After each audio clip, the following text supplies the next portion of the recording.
আপনি যদি শুধু যৌবনটাকে উপভোগ করতে চান, এই কথা শোনার দরকার নেই। কিন্তু যৌবন এবং জীবন 40 পর্যন্ত নয়, মৃত্যুর আগ পর্যন্ত যদি উপভোগ করতে চান, তাহলে এই কথাটি শুনুন। আপনার এই যৌবন, এই ভালো লাগা, আকর্ষণ, উচ্ছ্বাস, উল্লাস 40 বছরের পরে আর থাকবে না। কিন্তু যদি বেঁচে থাকেন, জীবন রয়ে যাবে। যে জীবন বড় কঠিন, বিশেষ করে বার্ধক্যের সময়টা। জীবনটাকে যদি উপভোগ করতে চান, অনেক কথা আছে, তবে দুটো জিনিস আপনাকে অবশ্যই ধরে রাখতে হবে। একটি হলো নামাজ।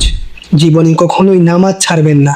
গান শুনেছেন, হারাম কাজ করেছেন, হারাম কিছু দেখেছেন, তওবা করুন, আল্লাহর পথে ফিরে আসুন, কিন্তু নামাজ ছাড়বেন না। আর দ্বিতীয়ত হলো অশ্লীলতা এবং মাদকতার কাছে যাবেন না। এটা থেকে অনেক দূরে থাকুন। যতটুকু দূরে থাকলে আপনি হারাম রিলেশনশিপ, হারাম সম্পর্কে জড়াবেন না, যতটুকু দূরে থাকলে আপনার মাদকাসক্ত কোনো বন্ধু থাকবে না। আল্লাহ একমাত্র সাহায্যকারী।